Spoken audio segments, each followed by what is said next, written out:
right, we're going to go ahead and get started. Good morning, everyone. So I'm Alina Alterman. I'm a program officer with the Kansas Health Foundation. Thank you guys for coming this morning, spending a couple hours of your morning with us.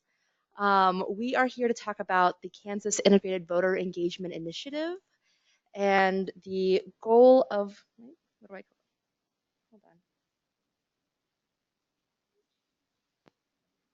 Valerie, what am I doing wrong?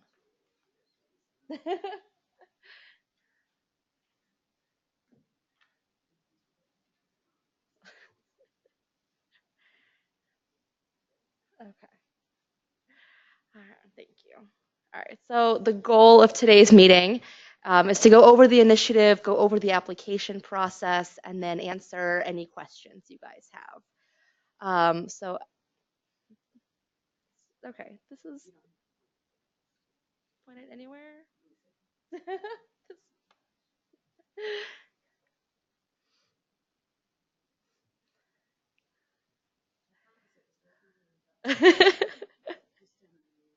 Okay, can we actually go back to us? Oh, there you go. I think that's there we go. Okay. So actually, we're going to go back for a second. So as I said, I'm Alina. I'm with KHF.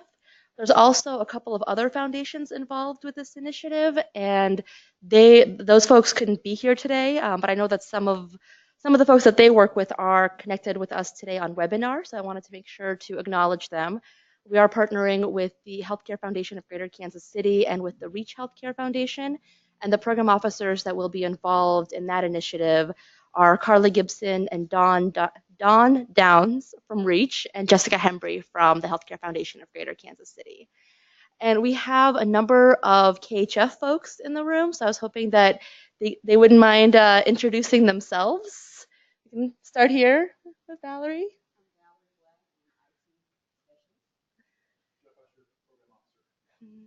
Yes.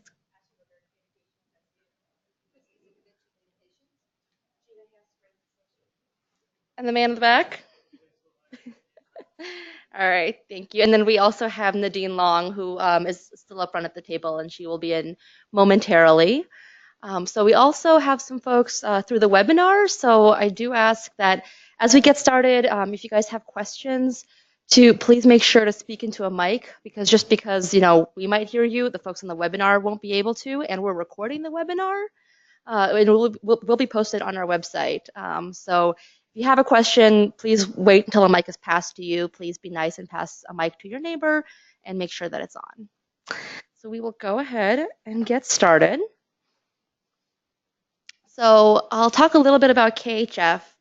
KHF has been working in this field for over 30 years, and a couple of years ago, we embarked on a strategic planning process that landed us here.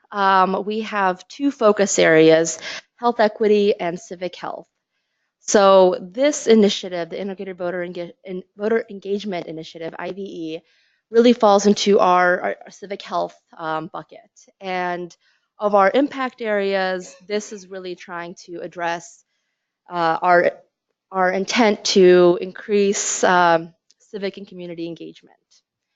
And we also, because we are focused on health equity, there is a health equity component to all of this as well. And then I won't speak for Reach and HCF, but their information is in the slides that you have, so you can find out more about them.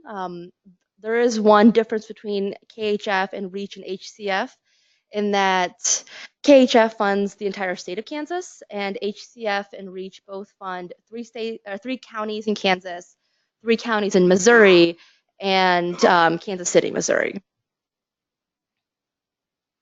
There's HCF. So, why is KHF focused on this?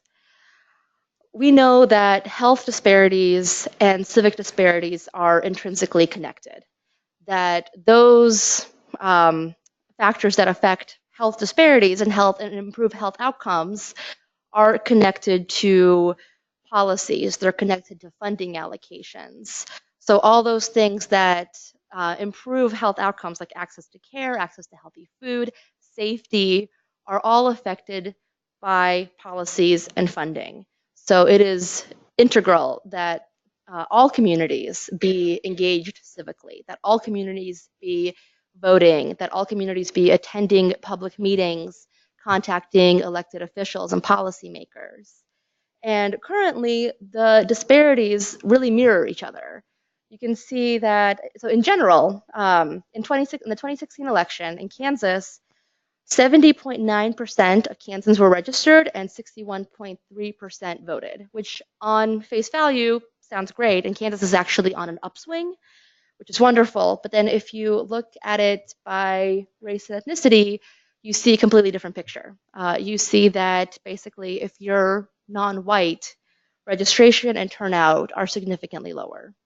And at the same time, those disparities mirror the health equity disparities. So if you're non-white, you have a greater chance of having fair or poor health, you have a greater chance of not having health coverage, and you have a greater chance of not being able to see the doctor because it's too expensive. And obviously, that's a problem. And with Missouri, there is something very similar happening. HCF and REACH didn't have the exact statistics that we had for Kansas in terms of the health outcomes, but you can see that with registration and turnout, there are similar things going on in Missouri. So, we believe that civic engagement from those populations that are most affected by all of these disparities can lead to public, whoops, oh goodness, what is happening? Oh, okay. All right, we're good. So that if everyone's engaged, it'll lead to public policies that reduce disparities and improve health outcomes for all Kansans. That as long as everyone is getting engaged, as long as everyone's voices are being heard, that will improve outcomes for everyone. And what we would like to see is a Kansas where organizations are able to do this year round, that something like voter engagement, IVE, is layered into the existing work that folks are already doing on health equity. We want to see organizations trying to increase voter registration and voter turnout all year and registering folks all year. And we want to see increased turnout at the state, at the national, and most importantly, at the local level, because that's where we struggle the most. And we also want to make sure that in between elections, folks are being engaged. It's a pretty easy outcome to measure in terms of elections. How many folks did you register? How many folks voted? But what about in between elections? How many folks are contacting public officials? How many folks are attending public meetings? And the way that KHF kind of got into this is that we actually started this journey a couple years ago. So in 2015, we hosted the Kansas Civic Health Summit. And we brought together about 50 people from different sectors from all over the state and brought them together in this very room and asked them, what does it look like if Kansas is civically healthy? What do we need to address? And they provided us with great answers. They talked about how a lot of what is in here, that it has to be year round, that it has to be trusted entities that are already in the communities, that you can't helicopter in and helicopter out, that does not build trust. In fact, it really upsets people. That we need to have more, not just registration, but mobilization, more education about voting and how the process works, especially for those communities who have been left out or intentionally kept out or are new to the whole process, the whole concept. They also said that, organizations need the funds and the capacity to do that kind of work. So in partnership with the National Conference on Citizenship, NCOC, at that Civic Health Summit, we also released the 2016 Kansas Civic Health Index. And that's on our website if you would like to look that up. And that really looked at all the different civic engagement factors for Kansas. And I apologize to the Missouri folks on the webinar. I I don't have those stats for Missouri. Obviously, we fund in Kansas, which is why the focus is there for us. In Kansas, in some ways, we're doing really well.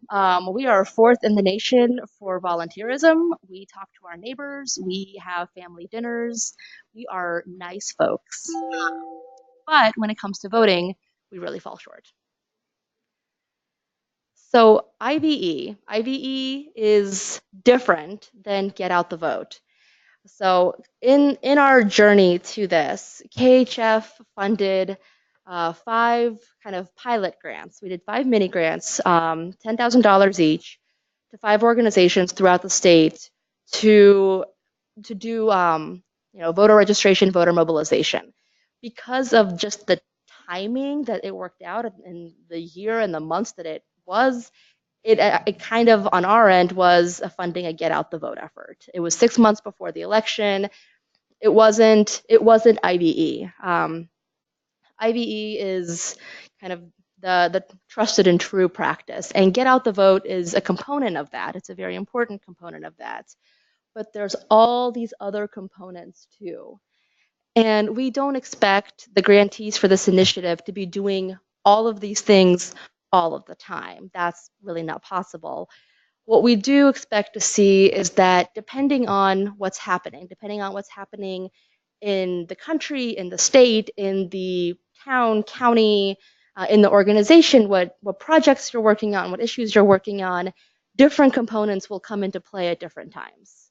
So at one point, it might be important to protect the vote. At one point, it might be important to get out the vote. But organizations should have the capacity and the flexibility to do these things when they're necessary.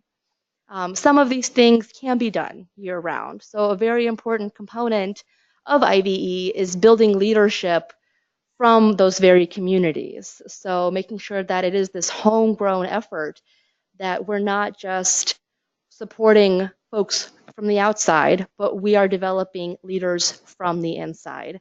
So ultimately, what does it look like if we have more elected officials, if we have more school board members, what have you, that come from the communities which they are supposed to represent, that look like the majority of folks that they represent? What does that look like in Kansas? And maybe, how is that related to voting? What can we see change with that? So with this particular initiative, we are going to fund up to 10 grantees. KHF will be funding 8 of those, so 8 of those can be anywhere in Kansas.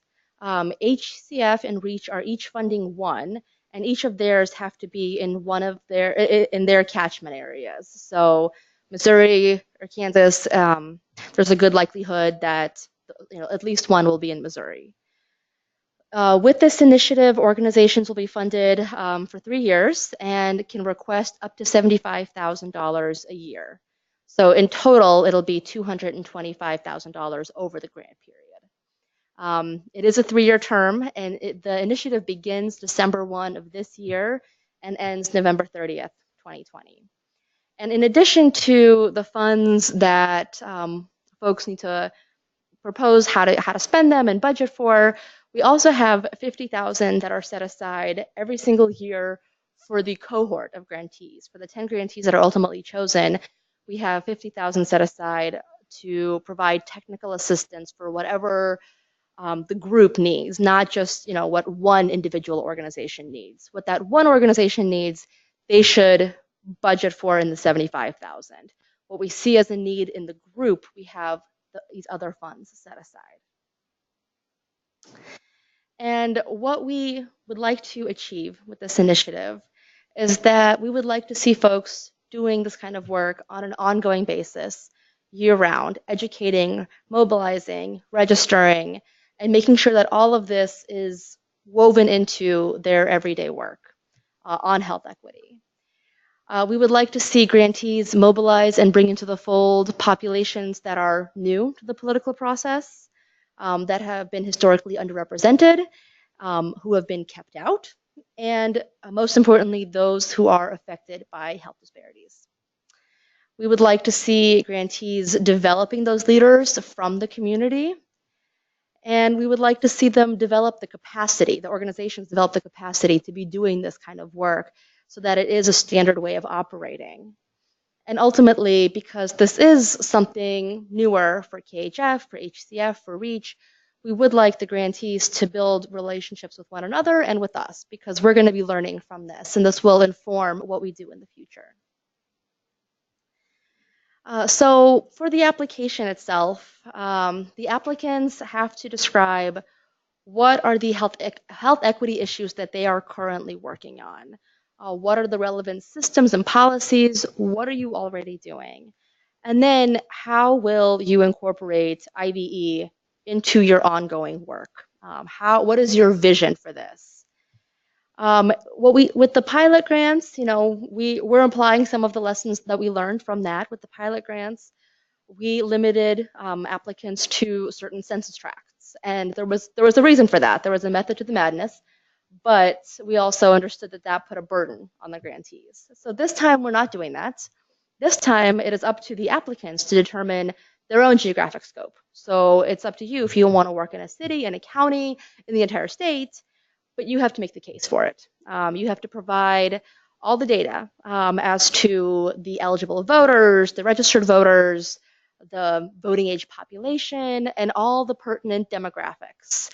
So then also as part of that, who are the populations that you'll be working with, and what are the stats with those populations? What are the health disparities? What are the obstacles and barriers that these folks face? And not in health, but also in civic engagement, in voter registration and turnout. And we understand that some of that is going to be quantitative. Obviously, the voting stats are quantitative, but also some of that might be qualitative. Things like community barriers to attending public meetings, things like that. So in order to apply, you do have to be a 501c3. You have to have the primary purpose of supporting or promoting or furthering health. You have to be credible in the area in which you propose to work. This is not an opportunity to helicopter in somewhere. This is part of that homegrown from the community effort, that you have to be credible and have ties to the community in which you're working. And then obviously have to be in the service area funded by KHF, HCF, and REACH. Ultimately, grants will be awarded to organizations who demonstrate that they represent a population that's disproportionately affected by health disparities, that have experience in mobilizing networks and coalitions, and ultimately try to affect change, that have experience in advocacy, grassroots organizing. IVE is really built on a foundation of grassroots organizing. You have to be able to be collaborative and work with others. And you have to have experience in either building or being part of a collaborative process. We also understand that not just with the applicants, but with the 10 grantees that are ultimately chosen, folks will be all over the spectrum. What's happening in Wyandotte is very different than what's happening in Garden City. And we understand that the capacities will be different. And we totally expect that. But ultimately, you have to have credibility in this. Our grant exclusions are the same as for everything else that we have ever funded. The parts that are bolded are the ones that are kind of most pertinent to this initiative. Nothing partisan, no candidate endorsements, and absolutely no lobbying. So in terms of what's required of the grantees are required to spend up to 2 days in Wichita for a retreat at the beginning of the term. And we do ask that for everything that's in person, at least 2 staff members attend. And the reason behind that is that if you have one person really plugged in and one person's really skilled and trained up, and then that person leaves, what happens? And the organization falls off. So we want to make sure that whatever is being built is being disseminated through the entire organization. So we ask that at least 2 folks come. In addition to the 2-day cohort retreat in Wichita, we'll also convene as a cohort 3 more times throughout the year. Once more will for sure be in person, and 2 can be virtually. And that's also kind of up to the cohort of grantees. There's another initiative that we have where from the outset we had said one time in person, a year, and then the other 3 times virtually. And at that first in-person retreat, the grantees decided themselves that it is worth their time and their investment to come together in person every single time. And that's cool. I'm down with that. But that's, at a minimum, it'll be twice in person and twice virtually. So that's important to budget for as you're developing your budgets. And then there's also going to be quarterly progress check-ins with the program officers. It's a very painless process. So 8 of those will be with me. One, whoever's funded by HCF will be with Jessica. Whoever is funded by Reach will be with Carla. And there is an evaluation process that we are doing with this. There's an outside evaluator that will be also connecting with the grantees, and we do expect the grantees to talk to the external evaluators and provide them with whatever they need. In terms of the timeline, the proposals are due September 7th by 5 p.m. Highly recommend that you submit them before that, because inevitably, people try to submit it like 4:50 and the system crashes, and poor Gina's life is a mess. So please be nice to Gina and submit it early. The grant awards will be announced between October 23rd and 27th. We've now learned better than to pick one date. And the grant term will begin December 1 of this year and end November 30th of 2020. In terms of the requirements and scoring, I mean, you can kind of see, depending on the points, how much weight is assigned to each thing. Obviously, objectives and budgets are important, but we will work with folks to fine-tune those. We also do ask that you submit a budget and objectives for all 3 years with the intent that applicants really see the full picture, kind of where are they now and where do they want to be in 3 years. But we also recognize that as this process starts and continues, and as circumstances change and as more technical assistance is brought in, that we'll have to amend budgets and objectives, and we expect that and are fine with that. Obviously, the most important parts are the applicant capacity and experience, the issue area in which you're working, and the populations with whom you're working. And then the biggest chunk, a third of the points, is the vision for IBE. How are you going to do this work? So we have a website where all the documents are, the RFP. This meeting right now is being recorded and will be posted to the website so that anyone who couldn't make it to any of the meetings is still able to listen and to hear all of this, including the questions. We do have a list of frequently asked questions that are up there that we're updating as we get more questions in. And then if you have any questions about the initiative itself, my email's there. Feel free to email me, to call me anytime. And then if you have questions regarding the application process, you email Gina, who is right there. And I am happy to take any questions now. I just reminder to use the mics. So, are there any questions? Yes, ma'am. I don't think it's on.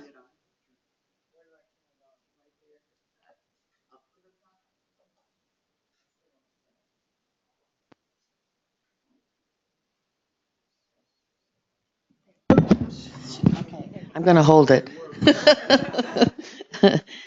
Do you mind going over the 3 areas that you're going to be grading the highest? One of them was capacity and experience were the most important.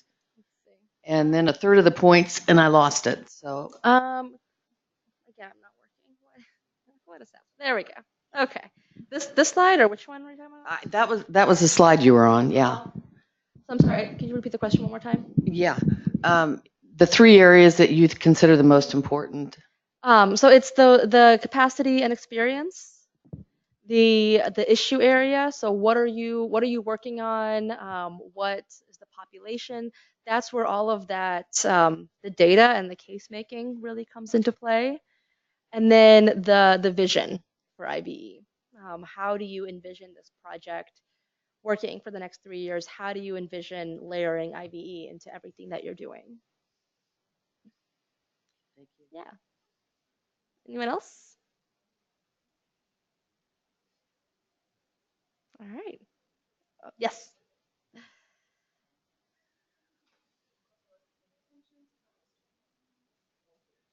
Great. I actually have two questions. Sure. First, I see on this slide mention of letters of support, and I don't see. They're not required, but if you would like to have, if it's a collaborative approach, if there's someone you're working with, if you would like to have them submit letters of support, they're welcome, but they're not required. Okay.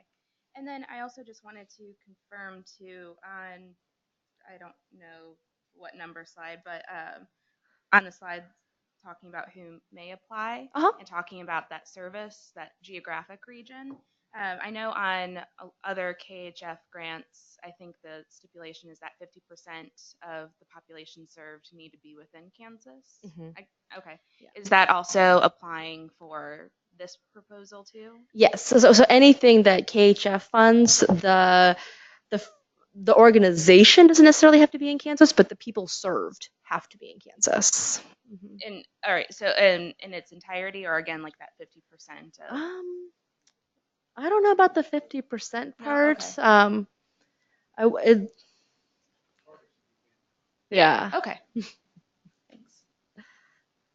Yes.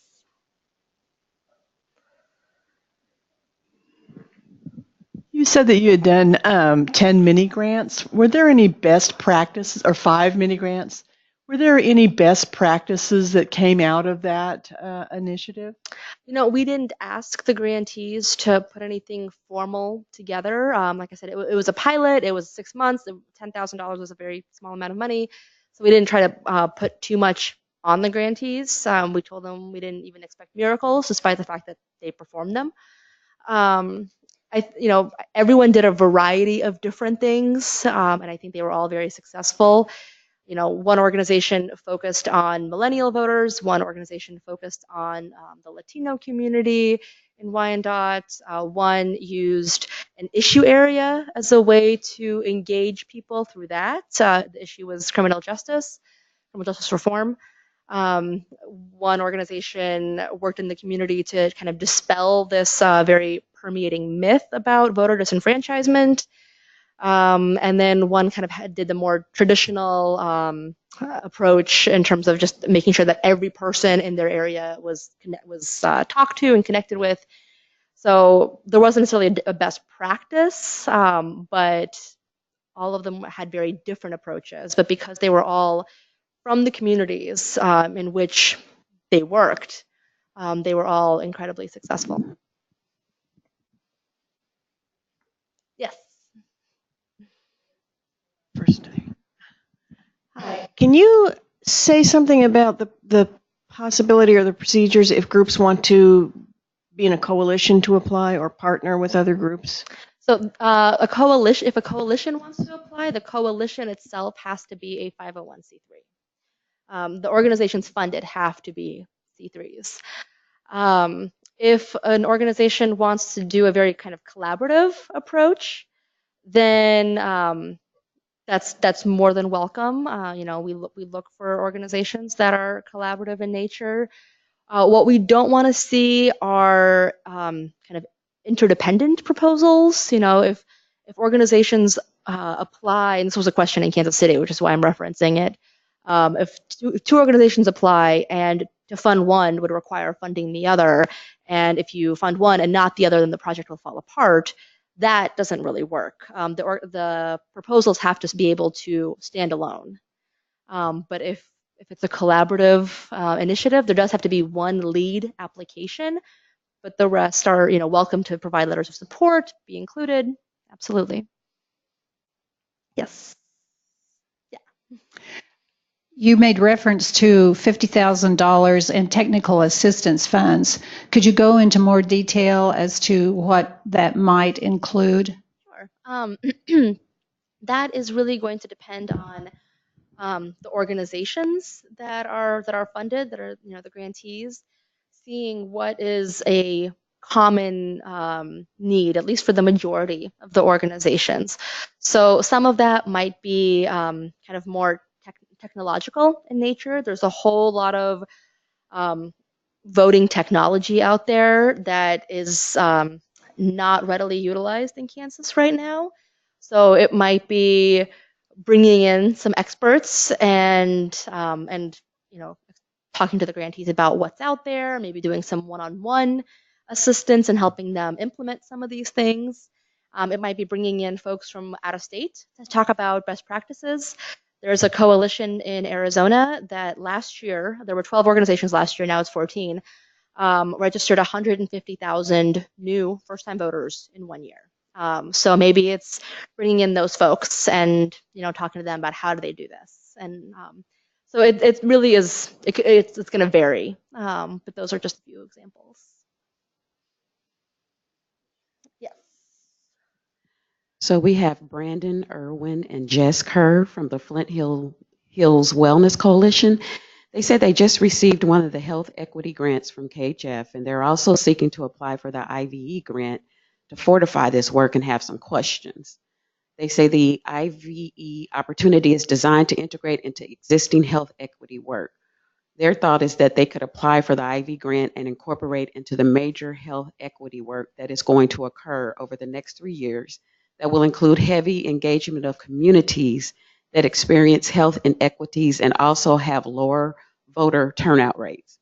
However, the first year of the health equity grant is dedicated to identifying the health equity issue that will be the focus of our efforts for 2 to 3 years. So we wouldn't be able to confidently identify what that health equity issue is in the IVE grant.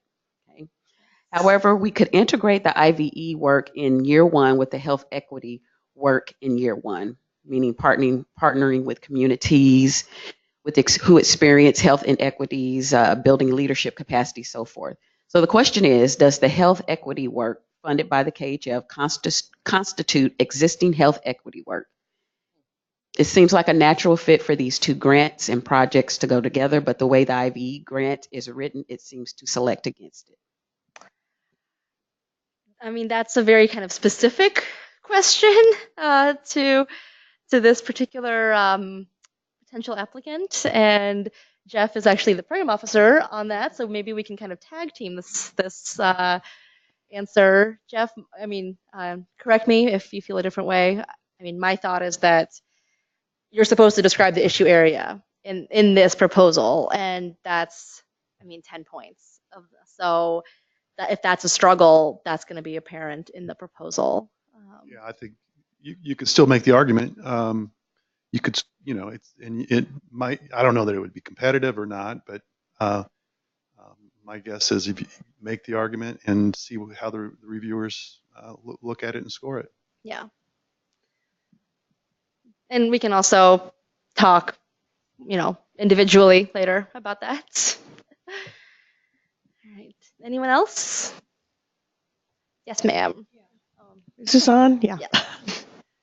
Has this IVE approach been utilized in any other states, or are you piloting this plan? No, this is kind of a best practice approach, and it has been implemented in other states.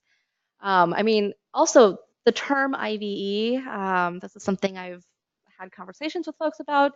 Now we're calling it IVE. The point that's been made to me is that in the 60s, it wasn't called IVE. It was called the Civil Rights Movement. And it's all those components. And it's something that folks have been doing for decades. But now the term is IVE. And that is something that's been done in Colorado, in California, in rural Georgia. It's been kind of all over.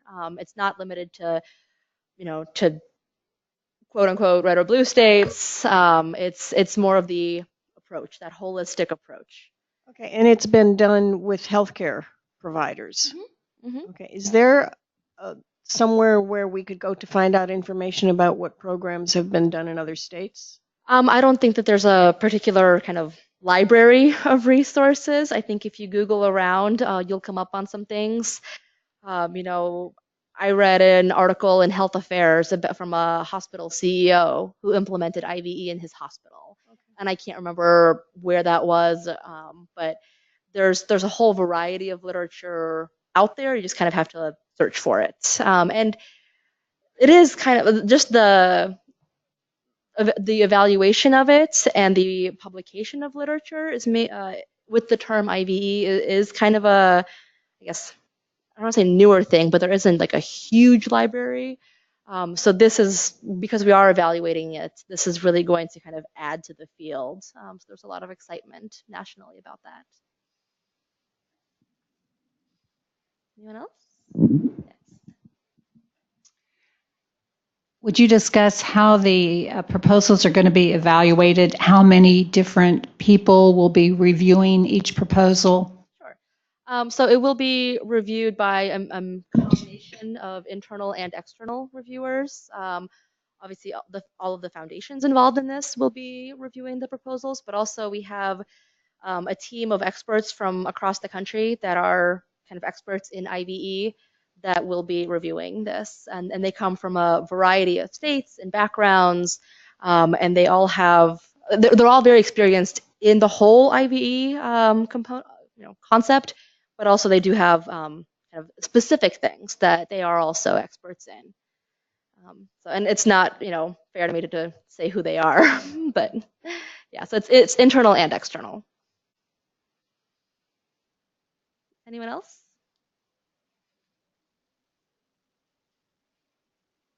All right. Yes, Jeff. As I was sitting here thinking about my last response to the health equity work with our HCI communities, I think if you really want it to be competitive, you probably ought to pick the issue. I think the other key piece is the notion of credibility. And so, how are you going to engage that that population? And the challenge that I think some of our healthy communities work, because they have leadership teams. They may not have relationships with those populations, but I see no. I mean, so basically, I'm just suggesting if one of the healthy communities work that's going on, that we're asking people to intentionally engage and identify that population first before they start working with them. You're just going to have to, if you really want it to be competitive, I think you're going to have to speed up the process and choose at least an organization that has a relationship with a population that you want to target. And you can still parallel go both ways. You may not have the issue chosen, but I think that having the issue chosen is going to be, I think most of the reviewers are going to look at that and say that there isn't an issue, so we're not ready to give you a score. A score of 0 on a that would probably be, or is it 15? It's 15 on the 10. issue is 10. Okay. Oh, yes. Oh, wait. Can you please use a mic?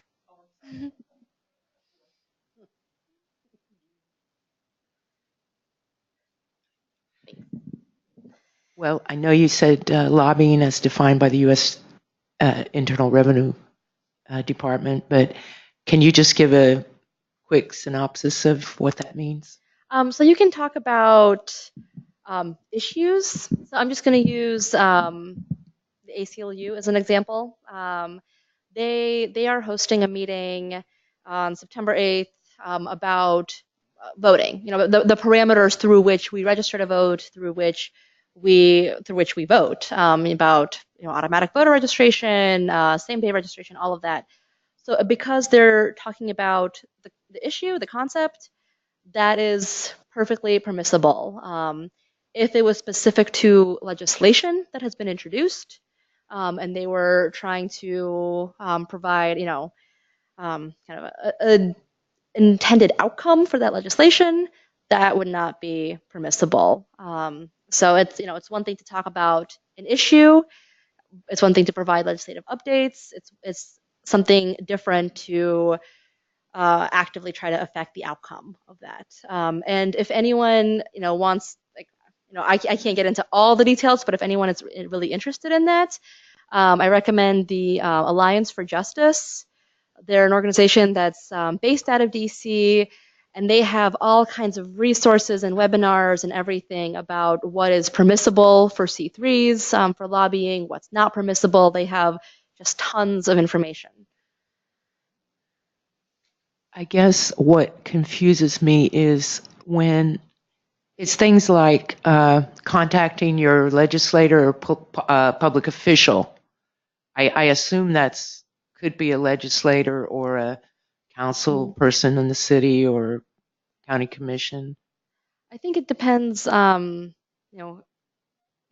if the organization is contacting them and asking them to vote a certain way, that would be lobbying. Yes. If you're saying, I care about this issue, that's something else. So you're saying mobilizing people to do that is not considered lobbying? If it's not pushing for specific legislation. But again, I'm not an expert on this, Sure. so let's not take my word as gospel, especially since it's being recorded. So just one more time, not an expert. I'll look. But the Alliance for Justice website would have all of that. Thank you. Yeah. Anyone else? All right. Well, you guys know how to reach me if you have any more questions or anything. And thank you for coming today. I appreciate it.